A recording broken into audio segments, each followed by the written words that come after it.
Assalamualaikum warahmatullahi wabarakatuh.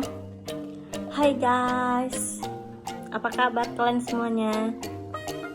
Perkenalkan, nama saya Lolita Anggi Agustria dari Universitas Muhammadiyah Riau. Baiklah, kembali lagi di vlog saya, yaitu dari vlog mata kuliah perkuliahan,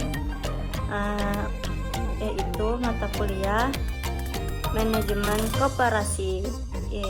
Baiklah, kita akan menjelaskan materi dari sisa hasil usaha, yaitu disingkat dari SHU.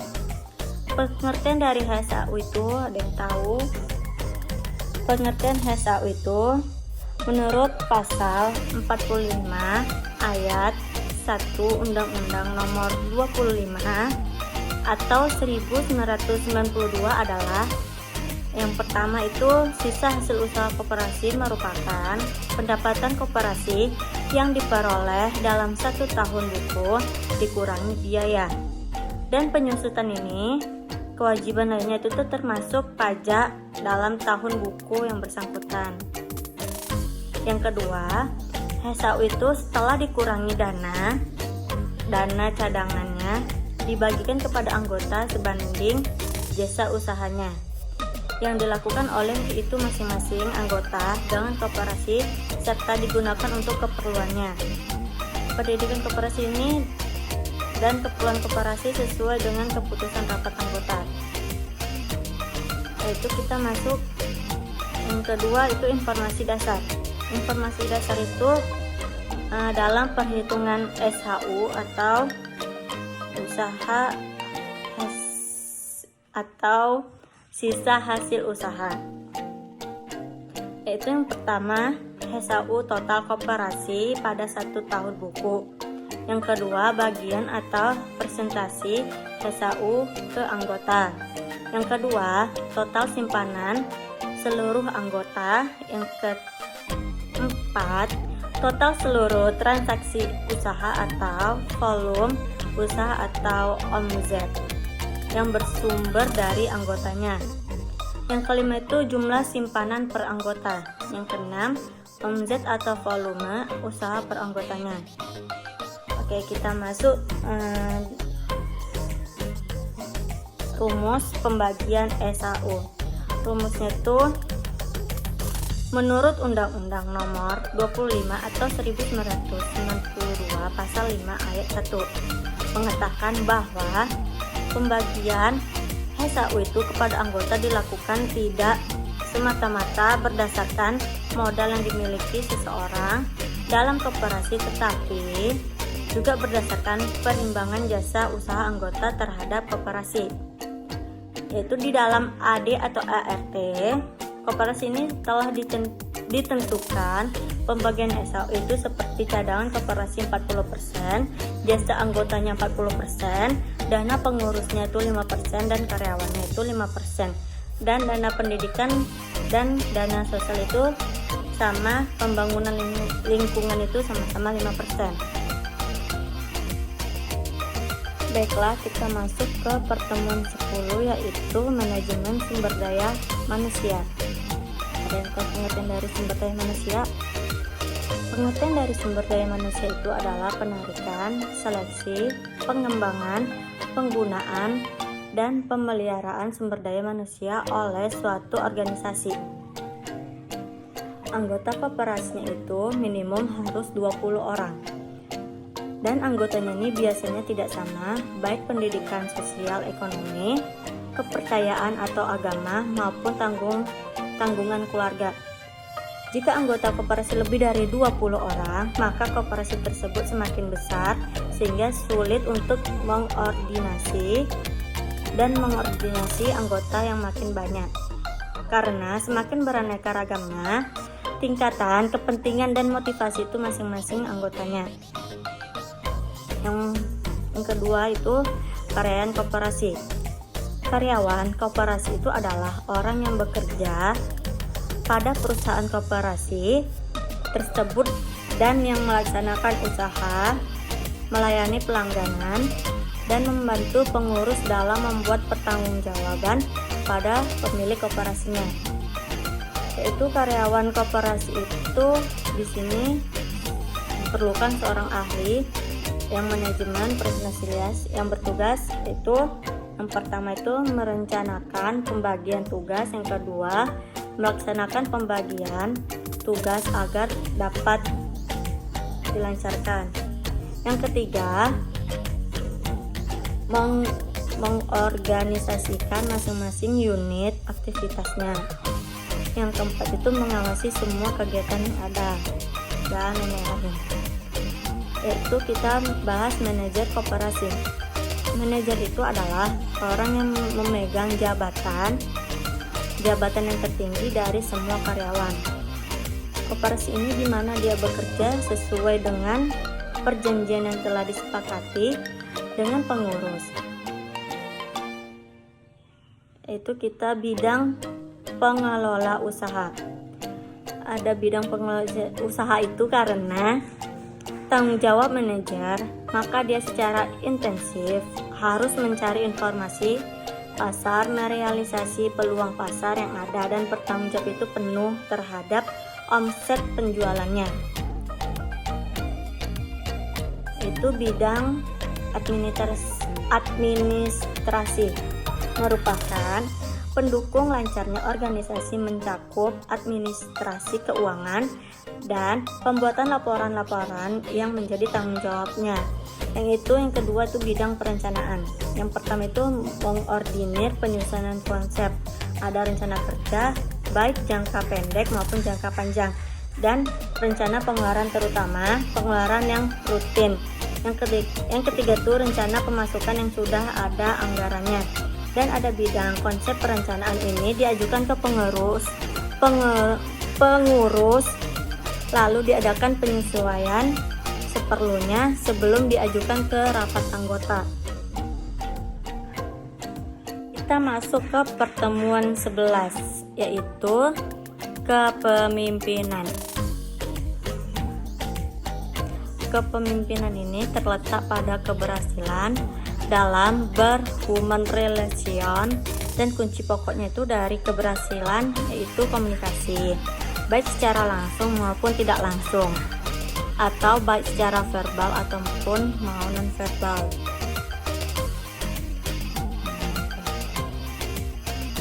Dan penerapan konsep kepemimpinan itu dalam organisasi koperasi adalah bagaimana karyawan dan anggota koperasinya sebagai anggota kelompok kerja memperoleh pengarahan dan bimbingan untuk mencapai tujuan koperasinya. Ada 4 tipe gaya kepemimpinan menurut Hartsey dan Blanchard. Yaitu pertama, gaya kepemimpinan dengan ciri perilaku, tugas tertinggi, dan hubungan rendahnya. Gaya ini disebut sebagai tipe selling style, yaitu gaya kepemimpinan yang memiliki probabilitas sukses tinggi apabila berhadapan dengan kondisi taraf kematangan individu yang dipimpin itu rendah. Yang kedua, gaya kepemimpinan dengan ciri perilaku tugas tinggi dan hubungan tinggi. Nah, itu gaya ini disebut dengan tipe selling style, yaitu gaya yang dimiliki probabilitas sukses tinggi apabila berhadapan dengan kondisi kematangan individu yang dipimpin adalah rendah sampai moderat. Yang ketiga itu gaya kepemimpinan dengan ciri perilaku tugas rendah dan berhubungan tinggi. Gaya ini tipenya participating style, yaitu yang dimiliki probabilitas sukses tinggi apabila berhadapan dengan kondisi kematangan individu yang dipimpin adalah moderat sampai tinggi. Dan yang keempat itu gaya kepemimpinan dengan ciri perilaku tugas rendah dan hubungan rendah. Ini tipenya delegating style, yaitu yang dimiliki probabilitas sukses tinggi apabila berhadapan dengan kondisi taraf kematangan individu yang dipimpinin adalah tinggi. Baik, kita lanjut ke Kita lanjut ke pertemuan ke-12, yaitu kewirausahaan koperasi. Ada yang tahu pengertian itu kewirausahaan koperasi? Itu adalah suatu nilai yang diwujudkan dalam perilaku yang dijadikan dasar sumber daya, tenaga penggerak, tujuan, kiat, proses, dan hasil bisnisnya.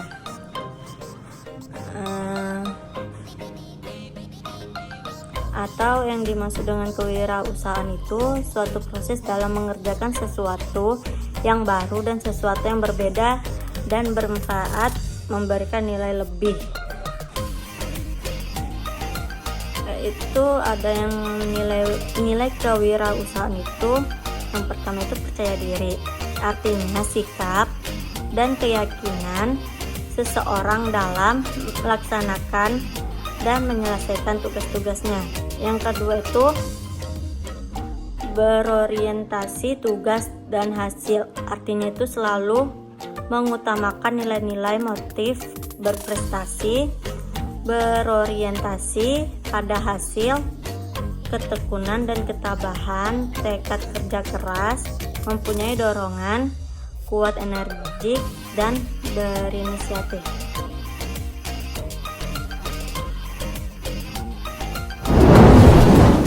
Oke guys, kita masuk ke pertemuan 13, yaitu koperasi simpan pinjam.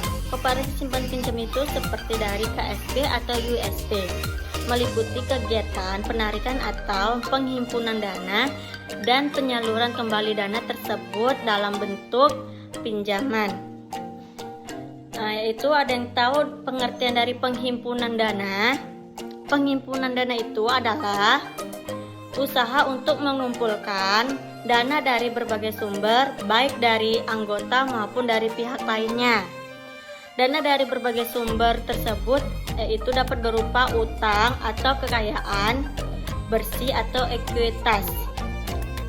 Dari sumber berupa utang itu, yang pertama ada tabungan, yang kedua ada simpanan berjangka, ada yang ketiga itu pinjaman yang diterima, dan yang keempat itu modal tidak tetap. Kalau dari dari sumber berupa kekayaan bersih itu ada yang pertama itu modal sendiri. Modal sendiri itu terdiri dari simpanan pokok, simpanan wajib, dan simpanan khusus. Yang kedua itu dari modal disetor.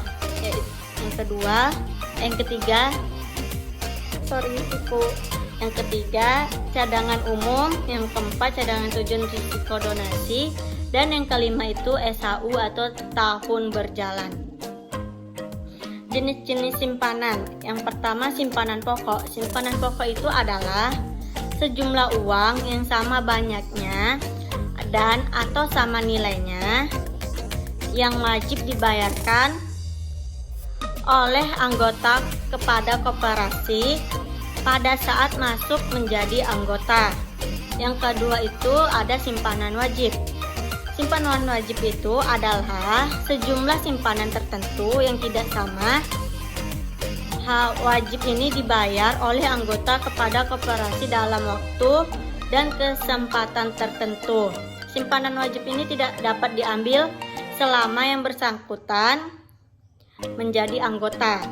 Yang ketiga itu tabungan koperasi. Tabungan koperasi ini adalah simpanan pada koperasi yang penyetorannya itu dilakukan berangsur-angsur dan penarikannya itu hanya dapat dilakukan oleh anggota yang bersangkutan atau kuasanya itu menggunakan buku tabungan koperasi setiap saat pada hari kerja koperasinya. Itu jenis-jenis pinjaman itu ada pinjaman jangka pendek, ada pinjaman jangka menengah, ada pinjaman jangka panjang. Dan yang kedua itu berdasarkan sektor usaha yang dibiayai. Ini masih jenis-jenis pinjaman ya, yaitu ada perdagangan, industri, pertanian, peternakan, dan jasa. Oke guys, kita masuk ke pertemuan terakhir, yaitu pertemuan ke-14, yaitu pengertian UMKM dan peran UMKM terhadap perekonomian Indonesia. Ada yang tahu pengertian dari UMKM itu apa? Simak kalau nggak tahu, jangan di skip. Pengertian UMKM itu merupakan usaha kecil yang membantu perekonomian Indonesia. Dikatakan itu membantu perekonomian Indonesia disebabkan karena dengan melalui UMKM akan membentuk lapangan kerja baru serta juga meningkatkan devisa negara dengan melakukan pajak pada usaha atau singkat PBU. Ciri-ciri UMKM. Yang pertama, tempat usaha bisa berpindah-pindah, tidak tetap berada di satu tempat. Yang kedua, jenis barang itu dijual bisa berubah sewaktu-waktu. Belum ada SOP ketat yang mengatur hal ini. Yang ketiga, administrasi keuangan sederhana. Terkadang keuangan pribadi dan keuangan perusahaan masih disatukan. Yang keempat, kebanyakan belum memiliki legalitas usaha. Yang kelima tuh belum ada sistem ketat dan sistematis yang mengatur masalah SDM di dalam badan usaha. Perbedaan usaha mikro, kecil, dan menengah. Nih, yang pertama itu kalau usaha mikro, kecil ini dan menengah terbuktinya tahan terhadap berbagai macam goncangan krisis ekonomi. Kriteria usaha pun sudah diatur dalam payung hukum berdasarkan undang-undang. Ciri-ciri usaha mikro. Yang pertama, jenis barang yang dijual itu tidak selalu tetap atau sama, artinya itu dapat berubah kapanpun. Yang kedua, tempat usahanya yang tidak tetap, artinya dapat berpindah tempat sewaktu-waktu. Yang ketiga, belum pernah melakukan dalam hal administrasi keuangan serta juga menggabungkan kekayaan keluarga dan keuangan usaha. Yang keempat itu tetap dapat berkembang meski negara mengalami krisis ekonomi. Yang kelima, tidak sensitif terhadap suku bangsa. Yang usaha kecil ini, ada yang tahu pengertian dari usaha kecil? Usaha kecil ini merupakan sebuah usaha yang dikelola oleh perorangan dan juga bukan dengan melalui usaha perorangan dan juga bukan melalui badan usaha. Itu maksudnya. Ciri-ciri usaha kecil itu, yang pertama, tidak mempunyai sistem pembukaan. Yang kedua, sulit untuk dalam meningkatkan atau juga memperbesar skala usahanya. Yang ketiga, tidak terlibat dalam aktivitas atau kegiatan ekspor atau impor. Yang keempat itu modal yang dimiliki jumlahnya terbatas. Dan yang kelima itu pemilik usaha terkecil tidak dapat membayar gaji pegawai dalam jumlah besar. Usaha menengah. Usaha menengah itu dikatakan sebagai usaha menengah jika keuntungan bersih badan usaha itu tidak lebih dari 500.000 per bulannya. Perhitungan juga itu termasuk kekayaan tanah serta juga bangunannya. Ciri-ciri usaha menengah. Yang pertama, memiliki manajemen usaha yang lebih baik dan lebih modern. Adanya pembagian tugas yang jelas antara bagian produksi, bagian pemasaran, dan bagian keuangan. Yang kedua, pernah melakukan administrasi keuangan dengan cara menerapkan sistem akuntansi secara teratur. Yang ketiga, memberikan jaminan sosial kepada para pekerja seperti jam sostek, jaminan kesehatan dan lain-lain. Oke guys, saya berharap kita akan kembali lagi di kesempatan lain pada vlog ini dalam membahas materi perkuliahan.